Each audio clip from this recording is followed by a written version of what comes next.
Welcome, everybody, to another episode of the SmackDown Live Recap here on the Pro Wrestling Sheet. I am your host, John Rocha, joined by my man fixing his hair here, the CEO of the Pro Wrestling Sheet, Ryan Satin. How are you? Fixing my hair like I can't even see that far away. I'm getting so old these days. I'm doing great, John Rocha. How are you? I'm good. We're going to get into some things that we were getting in on Twitter about earlier this morning, just kind of getting hyped up. Hope the fans enjoyed our little back and forth here later on in the show. We got to talk about this. I enjoyed this episode of SmackDown for the most part. It was certainly better than Raw. I mean, it was better than Raw, but that's really not saying much. Yeah, this true. week. It wasn't bad. It wasn't a bad episode. There was a lot of talking, which I don't mind. Okay. But I don't know.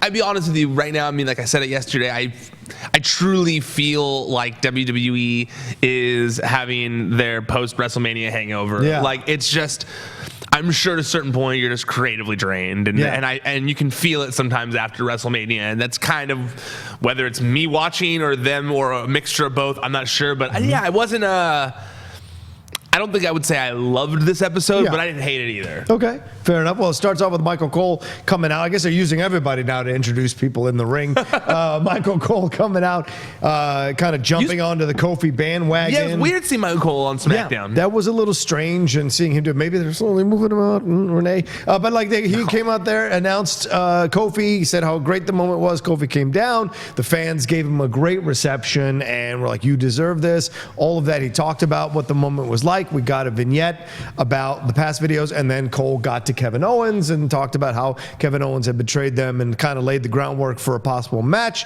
For the match that's going to happen in Money in the Bank. Kevin Owens came out, accepted it, and then we had a little more back and forth. Then Xavier Woods comes out, tries to hit Kevin Owens from behind, does so, but then gets a kick in the face in the process. So overall, a kind of an exciting opening, but not necessarily the most effective opening. What do you think? Well, here's my thing. At a certain point, it's like, okay, we get it. Kofi won the title. Yeah. Move on. You know, it's like, is there an undercurrent going on that people don't think he deserves it? Yeah, that's why I don't like it, because it's like we get it. A black champion, a black guy won the title. It's great. Yeah. Yep. But let there just be a champion. It's similar to like if there was like when I'm trying to think of a good way of a good comparison, but it's like, we get it. Like, he won. Let him be the champion now. And I feel like we're not seeing him as champion necessarily. Instead, we're seeing him as guy who's excited that he actually won the title and is still surprised 3 weeks later. Like, your champion shouldn't still be thanking people for getting this opportunity 3 weeks ago. Like, we get it. And I do feel like by the end of the episode, we have seemingly moved away from that a little bit, and he's finally going to start being like the champion, acting as such. Because I do feel like since WrestleMania, they've booked New Day really weak, and I know Big E hasn't necessarily been there, but they're losing momentum a little bit, and it's because they're still thanking everybody, and it's like, you don't need to keep thanking us. Like, we were pumped for you. You don't need to keep thanking everyone. Like, it's move on time. And so that was my problem with it, and with the being booked weak a little bit. Like, they made Xavier Woods look like so lame here. Yeah. Like, he couldn't even successfully attack him from behind. He's been taking these bumps lately at Kevin Owens' hands here. It's like, well, it's not really effective if you're not able to finish the job off or even keep him at bay. And it seems like Xavier is taking all these hits. And again, tonight, or last night, rather, same thing. And there was another backstage vignette. It was like, why are you interfering, dude? Let it be. He's like, now I'm worried about you. Don't worry about me, that kind of stuff. So, is this leading to a breakup? I don't know, but it's weird that they're having him be so easily dispatched. I agree with you, and I do fear that this is ultimately going to lead to a breakup, because they are, with Big E away and then making a mistake and replacing him with Owens, and now there's inner turmoil, and it's like, no. Yeah. But you didn't need to get to that yet. Like, we were excited for one of the guys in New Day to be champion now, like to do their shtick while holding the WWE Championship and still being a part, doing the whole fun New Day stuff. Although I will say, him, since he's supposed to be so angry at Kevin Owens, it was kind of weird to have him coming out with pancakes alone when he's supposed to be angry. That was weird. Why? I know. I get that Xavier was supposed to come out but why didn't Xavier come out with him? That's just so strange on so many levels. Yeah. I get you set it up creatively in a certain way, but it doesn't make sense. Yeah, agreed. It was just kind of like, I just, like I said, I don't feel like they're booking Kofi as strong as they can. Yeah. It's almost like they're biding time until Roman Reigns takes the title from him eventually. Yeah, and I think it's dangerous too to have Kevin Owens come out and say, these people here know you don't deserve it, or that was, that you're not championship material. And it's like, well, I get that that's an angle to play, but if one side of your mouth is going, let's talk about it again, how great it was that you won, but then you're having your heel undercut that in a way that maybe gives voice to these people who you're trying to quiet, that seems like a mixed message or a confusing thing to slam into. There's another angle Kevin Owens can play, and the angle we spoke about is, I was next in line, you took my spot, you don't deserve to be here, I do, blah, blah, blah. That's a whole nother angle to go on, but to have this angle of like pushing this idea that he's not championship material, I don't know. Maybe you're using him to be the voice of the people who are complaining about it, therefore, so when he beats him. But I don't think that's a strong, and I also don't think there's a strong voice of people saying that. Yeah, I don't think there's this huge majority of people that are like, Kofi doesn't deserve it, except for like superstar Billy Graham and probably Vince McMahon. Because I don't know where that's coming from. Like, nobody is saying that. Yeah. And so it's weird to me, the whole, he's not championship material. Why? What is championship material? Who cares? It's only Vince who thinks that. Anyone can be a champion. Like, that doesn't make any sense. And so,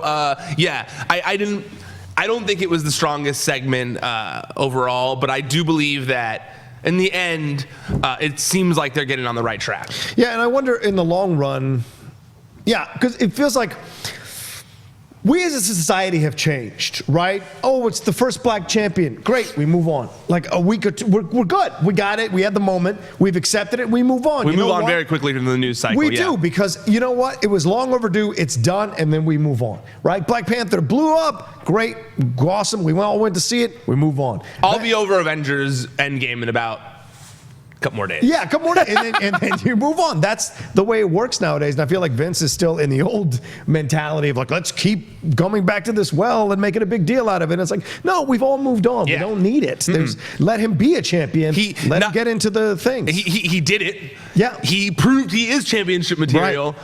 Why are we hearkening back to that? Like, it doesn't make any sense whatsoever. And so, I completely agree with you. I think that, especially in today's society, it's like, give us something new. Right. That's why sometimes when wrestlers are at that moment when they really need to get over, and Vince is like, well, no, we can prolong this for a few more months or a few more weeks. And it's like, no, this is the apex. Right, exactly. This is when it needs to happen. And so, I agree. I think Vince is sometimes wants to stretch things out. Yeah. And you're like, no. There's no need to. No need. Right. We're good. Yeah. We got it. Well, we also got Becky Lynch coming out here. Bayley challenging her. Bayley came out with she did. Yeah. Yeah, she did. So we're not done with that yet. But coming out with a little more harder edge to her. She's not like hugging everybody. She's kind of standing in the middle of the ramp staring at everybody. There's a little more of a edge to Becky, which I like. Or to Bayley, rather.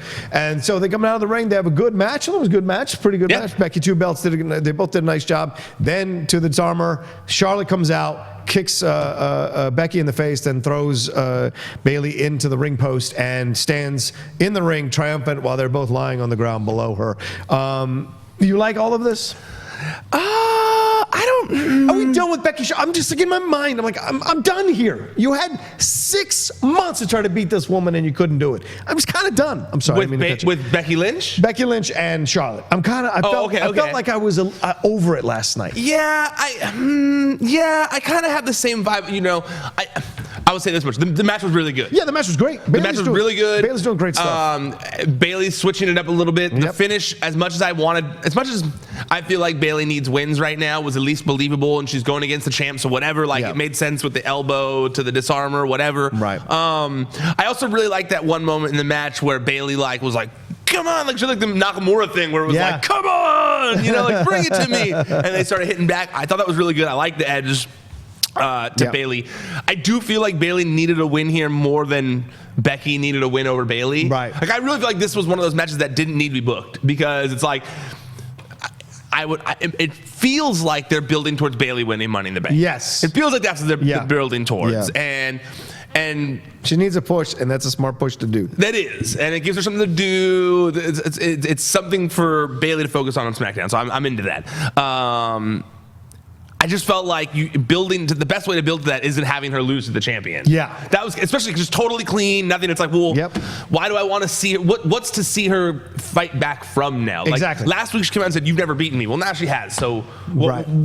That's right. We burned through that. Yeah, we just burned right through that, Right, you know? point. And so that I loved the match. I thought it was a great match. Yeah.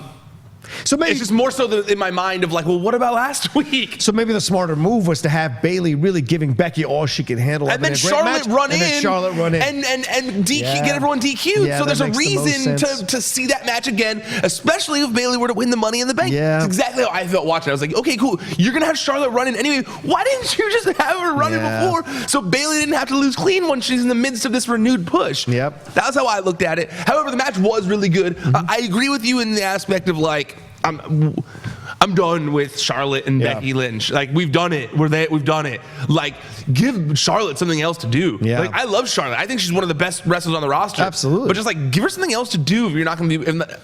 Now, granted, if they're going to give the title right back to her at Money in the Bank, which I think is going to happen, which is a possibility, then I get it. You know. Right. But yeah, I like everything. Everyone played their parts well. Mm-hmm. I was entertained by all of it. I just, the critic in me looks at it, and like the producer in me goes like, well, what about the past and future of things you've told us and what you're gonna do going forward? This kind of puts a halt in Bayley real fast. Do you think Becky has a better roster of women to fight on Raw than SmackDown? No, I think the opposite. SmackDown's roster is stacked right now. Has more talent. Yeah. Oh yeah. So if Becky defeats Charlotte and retains that belt, she's essentially the SmackDown champion. Yes. And Lacey Evans, if she beats her, is the Raw champion. If she does. If she does. That's what I'm trying to figure out, because I think that factors in. Who can you create the better programs with on which side of the brand? Do you know what I'm saying? Yeah, absolutely. Because with Becky, you've got to take advantage of what you have with her. Who are you going to put her with on Raw? You have Ruby Riott, you have Lacey Evans, you have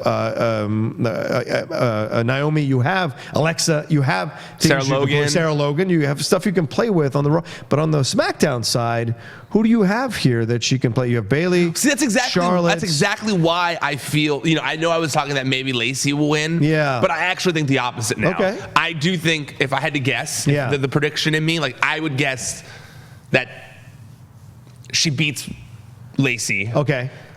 And then in her match with Charlotte, Lacey is mad, comes out, hits her with the woman's right. Charlotte regains the SmackDown title, because I do think there's a bunch of faces on. There's a bunch of different competitors on the SmackDown side that can go against Charlotte. You got Carmella, Ember Moon. You know, there's more people. There's Asuka, Kairi Sane if they get out of the tag division. There's Mandy, Sonya. There's a lot of people that can go up against Charlotte. Like so I feel like they like Charlotte as the centerpiece of the women's division on SmackDown anyways. So you have Charlotte there. And then Becky is now at the forefront of Raw. And Becky versus Alexa, which they're already setting up on social media. Yes. Becky and Lacey. Becky and they already trying to tease Becky and Natalya. Naomi. Yeah. They have all these things. So I do think that's ultimately where it's going to go, is that Becky's going to be on Raw as the Raw SmackDown, or the Raw Women's Champion. Yeah, that makes more sense. I agree with that as well. And I guess they got to give Charlotte something for all this time of trying to beat her, so they'll, you know, and have it be like a little controversial helps overall. And she's had this long losing streak. You can't say like Charlotte's like doing all this pull to be winning all the time. She's been losing more than ever. So she's been in the mix, but she's been losing. So that's fair. I like the way they worded it on TV last week or so. They didn't call it a losing streak. They said it was her worst winning streak or something like that. And that cracked them. I don't know if that was the exact words they used, but do you remember them saying that like last week or something? They said something along those lines. They didn't want to call it a losing streak. They said, I'm on my worst winning streak. And I'm like, wait, I'm pretty sure that's called a losing streak, not a winning streak. All right, well, let's move on to one of Ryan's saddest moments of the night. That's Jeff Hardy limping out to the ring. I did love this segment. Yeah, it was a great segment. I'm a little sad that we don't have the delete anymore. We have the regular Matt Hardy and Jeff Hardy. They're coming out, you know, and they're saying that how they have to give up the belt because of what happened with Lars Sullivan injuring Jeff Hardy. And then Lars comes out again and goes after him. Before you get to that, sometimes there are things that happen in wrestling that I find to be so ridiculous, but we just accept. And I love what it was like, Jeff, tell us about how this happened. It was like, you know what? Instead of telling you about what happened, I'm going to show you. Here's this. And it's like, are we to believe that Jeff edited this himself to explain how he got injured? Like Jeff on the plane over was just an iMovie, just tapping away at things. I love that. It was like, why did we have to see a whole vignette on your injury? Like, why would you even want us to see that if the guy injured you? Remember? Let's go to the video. Let's go to the video wall, in case you don't remember when I got injured last week. Let's all rewatch this together. That cracked me up. Sorry. Yeah, no. Matt does some nice work on the talking about everything, and they both seem it's a really kind of nice, touching moment. Who was it? Charlie in the ring? Who was it in that? I forget who was interviewing exactly him. off the top of my head. And then, because I'm not a fan of the new backstage, I do not like Sarah. her. Oh, She's great. Oh, I didn't like her. Oh, you are out of your mind. Yeah, I don't know if I feel like you don't watch NXT as much as you claim to, because she's great on NXT. All right, maybe she's like one like of the best wrestlers. Maybe some people are better at NXT than they are above. We'll see. No, anyway, she's been great so far. Anyway, Lars comes out. He attacks them again. Matt Hardy does his best to hold it off. Jeff's about to use the crutch a la Becky Lynch, and then sliding in is R-Truth, who can't get enough of Lars Sullivan beatings and hits him over the head with a chair. Does nothing. Lars punches the chair out, and then they have a dirty dancing moment, which Erica pointed out, which is very funny. Your girlfriend pointed out on Twitter, and then completely demolishes R-Truth. Where does this all lead to? In essence, this is all just pushing Lars. Here's what I'll say. I think they're doing a better job of pushing Lars than they are doing the Viking Raiders or anyone else that they're having squash other people. I like how they're doing Lars. The Legends thing works, but also the R-Truth running in every single time, just genius. So it's working so well, I think. Yeah, I'm in complete agreement there. I think that the everything they're doing with Lars has been entertaining. I like it. They're building him as such a beast. I know people complain, compare it to other behemoth wrestlers like him, but it's like, I think they're doing it right with him. I think that they're putting him up against the right people. I think that the Hardy Boyz have enough love to where you're like, oh, I want Matt Hardy to fight back, and so I'm assuming we're gonna get Lars versus Matt. I'm assuming we're gonna get Lars versus R-Truth. Like, it makes sense. I'm into it. Should be a handicap match. It wouldn't surprise me if they did that. Right. But I thought this segment was well done because, I mean, if Jeff's got to go, you get that sympathy, but then you also put it on someone like Lars. So now Lars is like, because of Lars, Kurt Angle is off the well, Kurt Angle's already retired, so I guess you can't chalk that one up to Lars. But now he's got officially someone on the shelf because of him. And I like that. It makes him a more hateable wrestler, puts heat on him. And when he punched the chair, that was awesome. Oh, my God. Because I'm sorry. You can call, the punches fake in wrestling all you want, but like, punching a steel chair hurts. Yes. Like, I've punched steel before. It sucks. Like, I don't care how much they help you. Like, punching a chair sucks. Yeah. So. And only the big guys do it. They don't have the punching chair with the little guys don't be punching chairs. No. It doesn't happen. You know why? Because it hurts like a mother. So, Yeah, no, absolutely. I'm bummed that Jeff's gone. Yeah. However, I will say that I wasn't pumped to see the Hardy Boyz reunite anyways. I felt like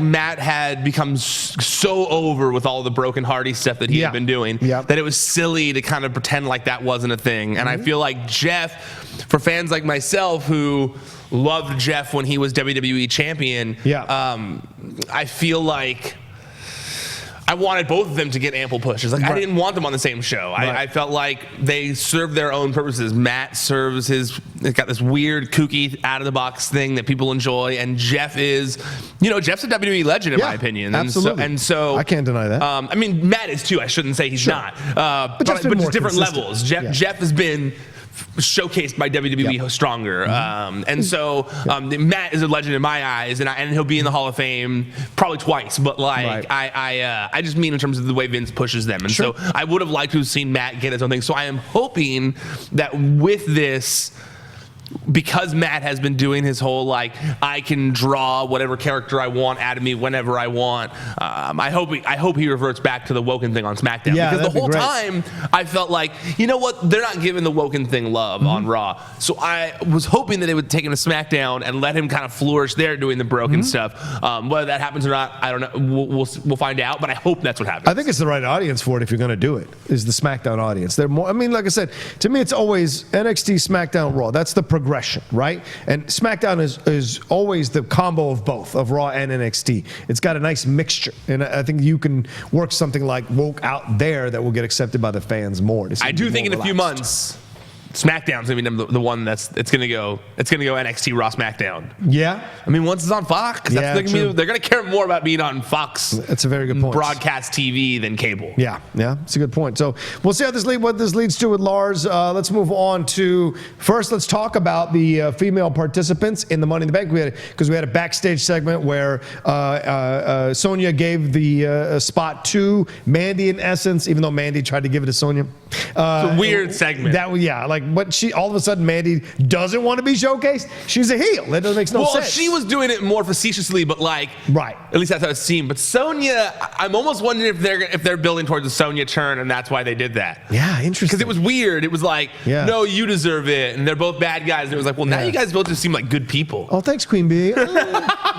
But so we have it. We have Bayley, we have Mandy Rose, Ember Moon, and Carmella up in the mix. So this is going to be fun on the SmackDown side with Alexa, Dana Brooke, Naomi, and Natty there. This is going to be a fun. Now I'm excited. Okay. Right. The Raw foursome didn't get me excited. The SmackDown foursome gets me excited, and this is going to be a nice mix of ladies doing it up. So it's going to be fun to watch this match. I liked when Bayley. I liked the inclusion of Bayley. Yes. I like the inclusion of all of them. They make sense. I feel like Bayley's announcement was kind of a dud considering she lost right afterwards. Right, true. But I almost think that maybe that's misdirection to make you think that she's like the most underdog out of all of the biggest underdog out of everyone. Right. The Mandy segment, like I said, a little weird, but I think Mandy deserves to be in the match. Oh, yeah. It makes sense. It'll be interesting to see Mandy in a ladder match. So into that. The segment with Carmella and Ember Moon, though, fell real flat. Like, I think Ember Moon's great, but I am starting to see she's maybe not the best on the mic at this point. She's got a little bit of a weakness when it comes to her promos because she does them and they never really resonate with me. I'm never like, I'm always kind of like, okay, that was words that were said.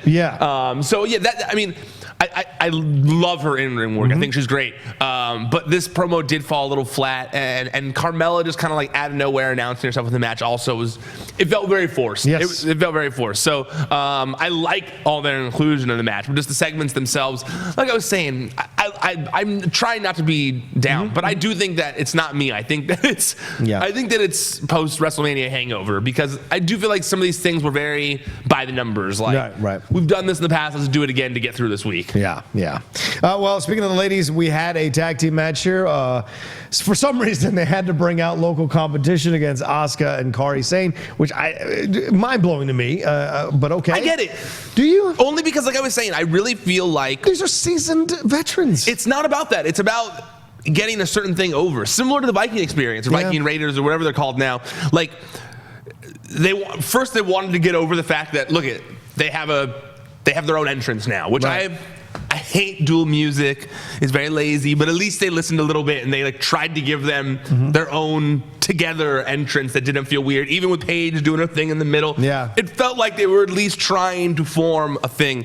And I also feel like they need to get over that they're fast and get things moving real fast. And so who could they have done that against? That like would have been that you would have not been like sitting here being like, oh, they got squashed. Like who could they have really done that with? I think Sonya and Mandy would have been a fun back and forth with them to show what they could do. No, but they're going to squash them. This was a squash match. I didn't want to see a squash match. That's my point. I hate squash matches. Hate them. I think they serve no fucking purpose. But you loved wrestling in the 80s when that was prevalent. Yeah, but that was the 80s. I'm saying things progress. I also loved wearing parachute pants in the 80s, and I'm still wearing it in 2019. Yeah, but you talk about all the time about how the 80s they were able to build big money matches, and the way they did that was by getting people over without having to demean other talent. No, Hogan always fought somebody really tough to beat all the time. He rarely fought the jobber. You're talking about the world champion, but the people lower on the card who were still trying to get over fought jobbers all the time to get themselves over. You have to get that act over. Well, not all the time. I don't recall that being the prevalent thing. It was at I've been watching the stuff from the 90s and the 80s on the WWE Network, and it's only squash matches. except for pay-per-views. Fair. All right. So if that's the case, right?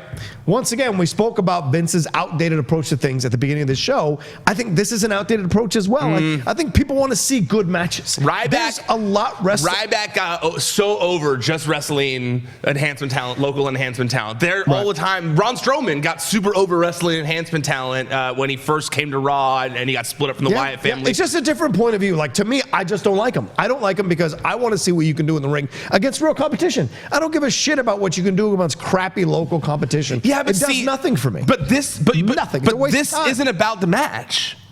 It's about getting them over with the fans. It's about getting the character. It's about getting people invested in this tag team. Right. But don't you get invested watching them wrestle a fantastic match against equal competition? Yeah, but there's 52 weeks in a year. Not every single match needs to be a 5-star match to get talent over. No. Right. Not a 5-star match, but you can give them you can have them fight a 4 or 3-star match against these other wrestlers and have a good, decent, and have them coming up in that way. I think that's possible. The whole thing is getting people over. Yeah, but there's so many people that don't know who Kairi Sane is.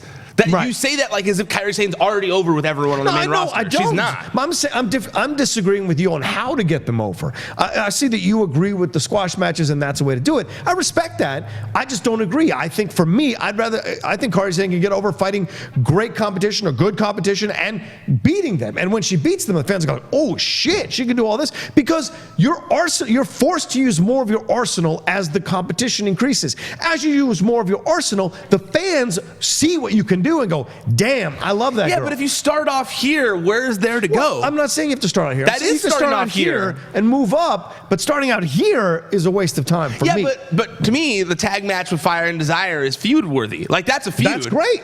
Start the feud. But you have to get these people. You can't just toss a new wrestler that nobody knows out there and be like, okay, now they're in feuds. They did it last night. 2 wrestlers nobody knows is out there with those jobbers. They threw those jobbers out there. They don't know them. That's the whole point, is you don't know them, so you don't care when they lose in a few seconds. And you're like, oh shit, this little Japanese lady, she kicks ass. Yeah, that's right. That's what you think. What I go is, I'm going to go to the bathroom now.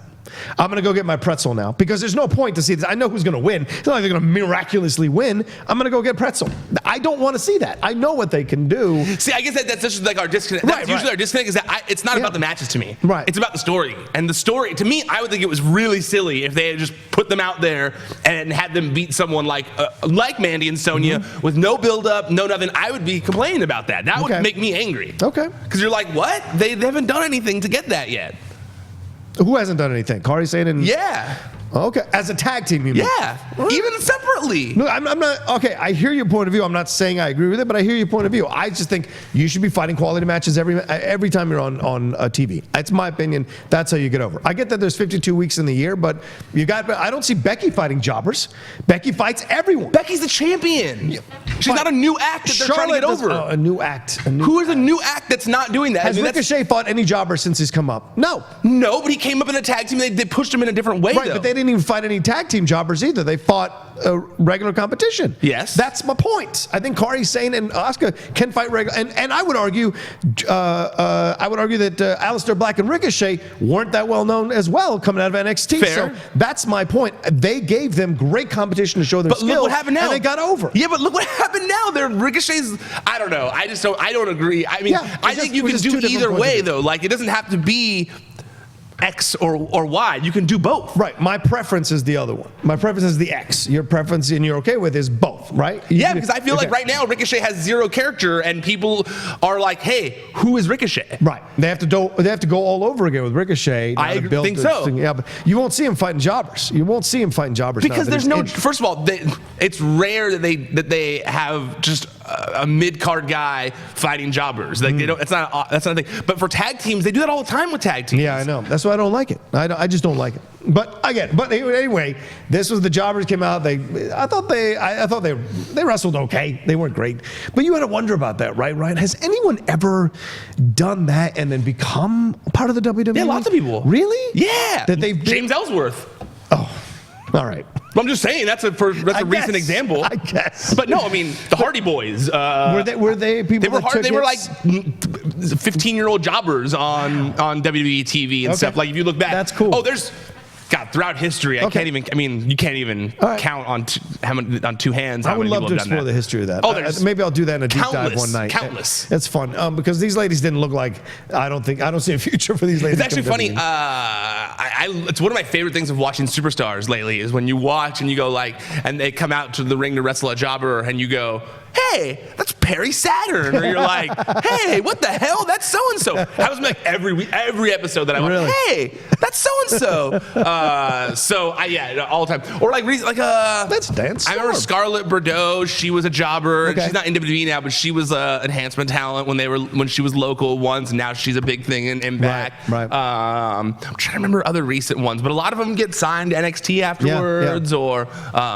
Interesting. The handsome talent definitely. Well, the Iconics were sitting ringside making comments all through this thing. And they redeemed their shitty promos last week because I was laughing the whole time. I don't know if you were, but I was cracking up at things they were saying on commentary. They did a great. The chemistry with them and Corey and Byron were great. Yeah. They wouldn't take questions from Byron, which was very funny. This match was over quick, so they had a little bit of time afterwards, and there wasn't much afterwards. I thought maybe they'd run in the ring and challenge or anything like that, but none of that happened. So I really do think it's because they're trying to get them over. Kairi Sane and Asuka over. It was less about them because I don't think they want to immediately insert them into the title contention. They want to show that why you should like these guys, these women first. Right. And credit to the Iconics for doing that, for going out there, as you've said many times, and you've kind of won me over in this way. They've done everything possible to put people over, taking losses, taking bumps, looking bad, whatever it takes. Here they come out on the mic and they play the heel thing to a T and get Kairi Sane and even making jokes at their own expense. When she's like, "Oh, you remember how that?" She's like, "Oh, I don't like to go in the past and remember those moves that they have been subject to from Kairi Sane and Asuka." So that was fun overall. Yeah. All right. Next move on, Shane McMahon and Roman Reigns going at it here verbally on the mic. Reigns coming out doing his promo. Then Shane comes out, kind of talk to him about how he attacked a national treacher. I don't know what a treacher is. And then said that he's going with Jim Harbaugh. Totally got this Jim Harbaugh, but whatever. And then he announces the B team. They come out, and then this is going to be a handicap match with Elias as special guest referee. But before that, we got announced the participants in the Money in the Bank ladder match from the SmackDown side. You got Ali, you got Finn Balor. Who else was on that side? Randy Orton, and who was Andrade. And Andrade, which will come up later on. I definitely want to talk about that. Yeah, but this was actually a damn good match, I thought. And Reigns seems really over with the SmackDown fans, which was surprising to see. I think the Raw fans still have a little bit of thing with him, but the SmackDown fans are 1,000% behind him. That was fun. I enjoyed the match. Fun match. Yes. I know people maybe might call me crazy or whatever, but as much as the B team has been relegated to their current status, both of those guys are good wrestlers. Yes, they are. They're good hands in the ring. They're good at what they do. They're entertaining. They always deliver when asked upon. Yep. And I feel like I'm glad. I don't know if they're going to, but I would like to see them be treated. I would like to see them treated with a little bit more respect on SmackDown than they were after their tag title reign on Raw. Yeah. And I'm hoping maybe this is a little bit of an indication of that. Because, I think so. Because being paired with Shane is going to be good for them if that's going to be something they're going to be doing. Owner. Yeah. So that'll be good. And I like that they weren't just immediately squashed, because I did think they were just going to be immediately squashed. And the fact that Roman allowed himself to have near falls with them and work, 10-minute match, something like that. It was fun, good stuff. I feel like it played into the storyline. The only thing that I think they need to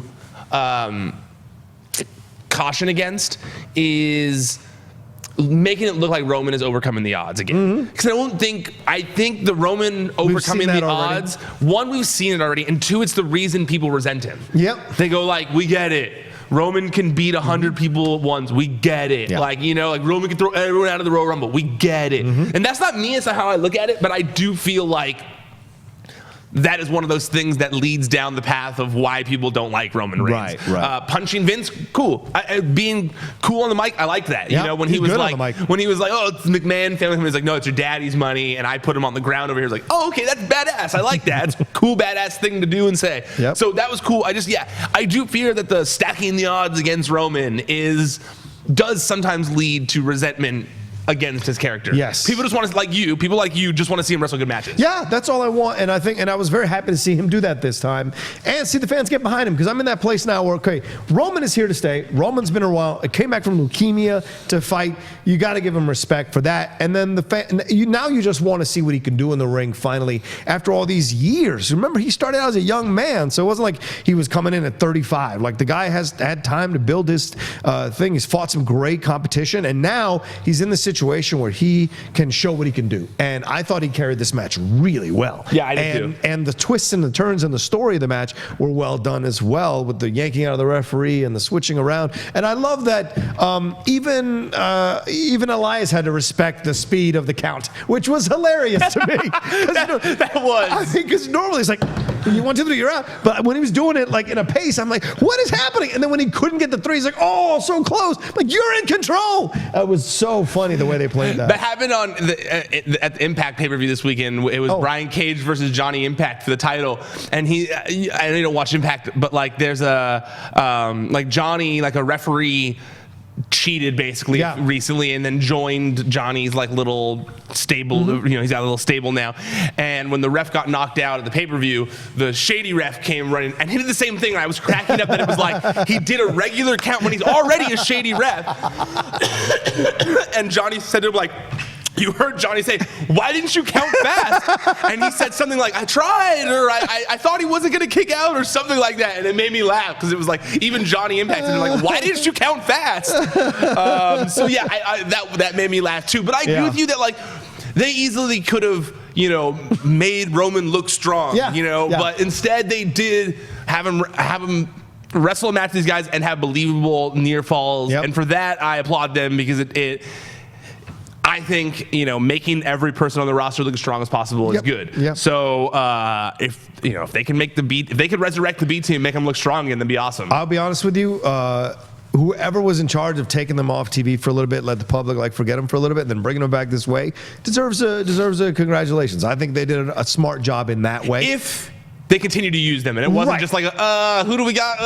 Put the B team out there. If they continue, and I think they will, because watching it, me as a wrestling fan, watching them come out aligned with Shane, I got that whole Spirit Squad vibe going, and I'm like, Mean Street Posse. Oh, Mean Street Posse, rather. That is brilliant to me, and I like that idea of them being attached to, because it gives them credibility, just like they were attached to Miz to get credibility. So I could totally see the B team now making a little bit of a run here, getting some credibility on the SmackDown side of things, and seeing what they can do, and maybe even holding the straps down the road. You never know. If they start wearing those cardigans, I'll love it. Like the Mean Street Posse, I will be super into it.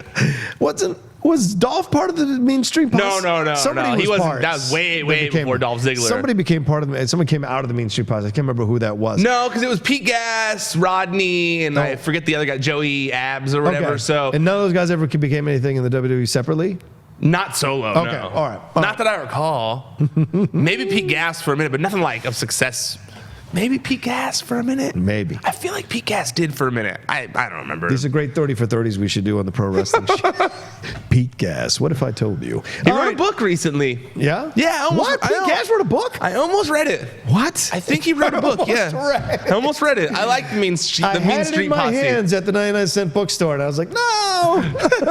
All right, Finn Balor and Ali next, coming up in a tag team match, took on Randy Orton and Andrade. Andrade talking on the mic. Interesting decision to do that. Good match, I thought, overall. Really fun match between the four of them. Showed you exactly what you can expect at the Money in the Bank match coming up here. So this was fun all around. They get the victory, Finn Balor and Ali, and then Randy Orton does the RKO on Finn Balor. Ali, after looking over his fallen comrade, then gets up on the ring ropes, the top ring ropes, pointing to the Money in the Bank case, saying, oh, he's going to be next. So apparently Finn Balor was all right for Ali to promote himself on the top rope there. That was an interesting decision for me personally watching. I was like, dude, your guy's still down on the ground, son. It's not about you time right now.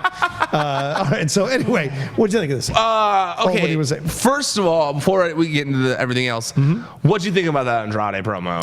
I think Andrade's trying, but my instinct is, his Mexican accent is very thick. It's thick. And so you're just like, okay, I can understand, because I grew up with parents with accents. Yeah. So for me, it's easy to pick up what he's saying. But I don't know how the general public feels. But at least they're trying. They're trying to see what he can do on the mic. But why do you need to try to see what he can do on the mic if he has an effective manager? Like they never go, you know what? Maybe we should have Brock Lesnar talk sometimes. They go, no, we got Paul Heyman. And every time they've tried to have Brock talk, they go, yeah, no, now we remember why we have Paul Heyman. They do vignettes. Sometimes he has cool vignettes when he's produced. And he's had the famous moments like, I don't give a shit about your kids or whatever. But shorter doses of Brock speaking, the better. I feel the same way with Andrade. I don't need him to have this long promo. Right. Have him just say something real effective. Just have him say like one line that's like, he worked on that one line, so it sounds perfect, so that would sound like it drives home, that he's a killer or something. Because I feel like when you have him cutting promos, then you're like, well, what is the point of Zelina Vega? What is she there for? To interfere in the matches. But like, why? That seems unnecessary. Like just to be there to be like arm candy is not the best way to use Zelina Vega. I would push back. She's arm candy. She gets involved. She pulls wrestling moves. Fair. Right. If she was like, I don't know, somebody else who is arm candy at times, a valet, the old school valets, then I agree with you. But she wasn't brought in and paired with Andrade because she's good at interfering in matches. Right. She was put there because she is effective on the mic and is able to get him over. And I feel like she's done that every time she's been on the mic. Absolutely. And so going from NXT on.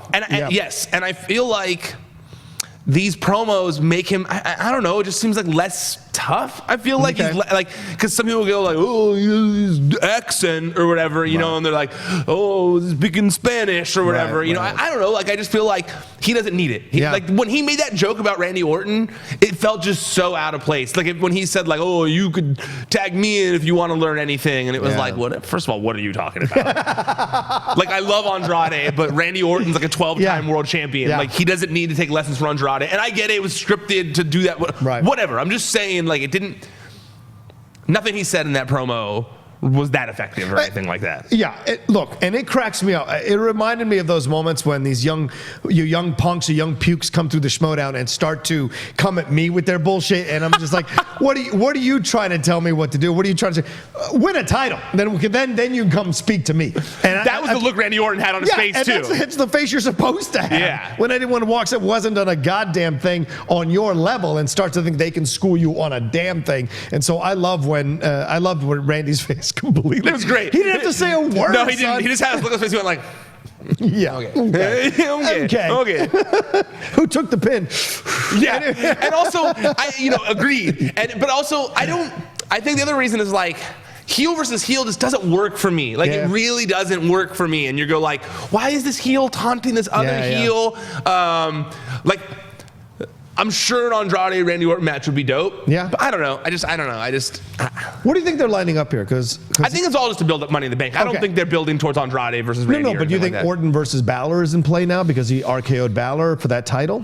I honestly think it's similar to like when, everyone's in the Andre the Giant Battle Royal. It's like, we're in this match, so we're supposed to beat each other up. Gotcha. And I feel like that's kind of what they're doing here because there's only, there's 4 and 4 on each show. So they're like, just have everyone beat each other up from each time until we get to Money in the Bank, What do you think about Randy Orton being added to the match? I like it. Like you said, like with Natty, you need a veteran presence. I felt the same way, Yeah, Orton is a veteran presence. Yeah, you won me over with that when we were talking about it yesterday. So this Orton thing makes sense. Like, it just grounds the match a little bit. He's going to help people, and he still can do everything that Randy Orton can do. He hasn't lost, in my opinion, he hasn't lost a step at all. No, not at all. He's still as vicious. He's still as dangerous in that ring. And every young wrestler there can learn something from being in a match with Randy, how he's pacing it, how he's pacing himself, and how he's telling the story of the match as he goes along and his part in it. So it makes a lot of sense. Yeah, I agree with everything you said there. I'm sure he's going to kind of be one of the people leading the, kind of like help him build things or whatever. Yeah, I'm in complete agreement on all that as well. Yeah. At first I was kind of like, Randy Orton's going to be in Money in the Bank again, but then I was like, oh yeah. Randy Orton's in Money in the Bank again. I like that. I even liked his little promo. Speaking of promos, before we get past it, was dying at the tweet that James posted on the Wrestling Sheet account last night, where it said like, producer, like, what do you want for the vibe of this promo? And then it was like Aleister Black. Did you see last night's episode of Game of Thrones, or this week's episode of Game of Thrones? And then it was like, producer, say no more, fam. And that's why it was just all black in the promo. I couldn't see anything in the promo. I was dying. I was like, that was such a good joke from James. So are they lining him up as a face or a heel? The black stuff can go either way. Yeah, I don't know. That's what I'm assuming face. I felt face. The blackness. I don't know. I didn't love the promo, but I'm reserving judgment on these. I do think him wearing all black in a black room is kind of silly because he looks like a floating head. Yeah, and it's like, is that just like? It reminds me of when you go to Disneyland, you ride the Haunted Mansion, and there's just like that floating head that's talking in the room when it's in the crystal ball, and it's just like floating around the room. That was like how Aleister Black looked while doing his promos. Like, no one knows how to fade to black when they're against me. But I like that Aleister Black is getting a dedicated push. Can't argue that. I think that these promos need a little bit of work. Yeah. Like they're a little. I don't know. They didn't really. It was maybe it's the dumb person in me, but I didn't really get any. The stuff he was saying didn't really quite make a lot of sense to me. It was like it sounded like a Def Jam poetry night or something. Where I'm that's like, what I was gonna say. It feels like you're back in college, and you have to go to your friend's black box one-man show, and you're like, I gotta go. It's my friends. And you're sitting there and you're like, oh, God, how long is it? There's an intermission? So it was that kind of thing.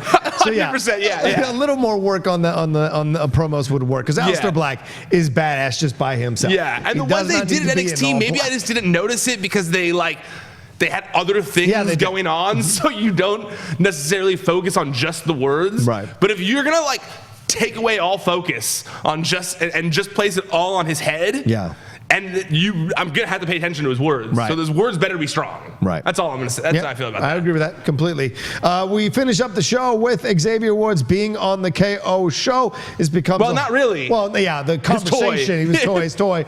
And then Kofi runs out and they have a battle. Boom, boom, boom, and Kofi gets the best of him and kind of setting up what's gonna this match or promoting this match even more coming down the pike. Did you think it was a good way to end the show? I did, only because like I was saying at the top of the show, I felt like they need to transition out of congratulations, Kofi. Yes, and this was an angry, mad Kofi, no conversation, run right down the ring and let's do this thing. Exactly. It was like, okay, you know what? I gave you a chance. Like, you've beaten up my friends too many times. I'm coming to mess you up now. And even at the end, it was like, you wanted this. This is what you asked for. So, yes, I am very ready to see Kofi transition out of congratulations mode and be a champion. And this was the clearest indication that's the direction we're going. Yeah. You know, that we are going to get that with this match against Kevin Owens. So for that, I say it was a hit, only because I desperately need them to get away from celebration mode. Yes. WrestleMania was 3 weeks ago. And maybe this will help. This program with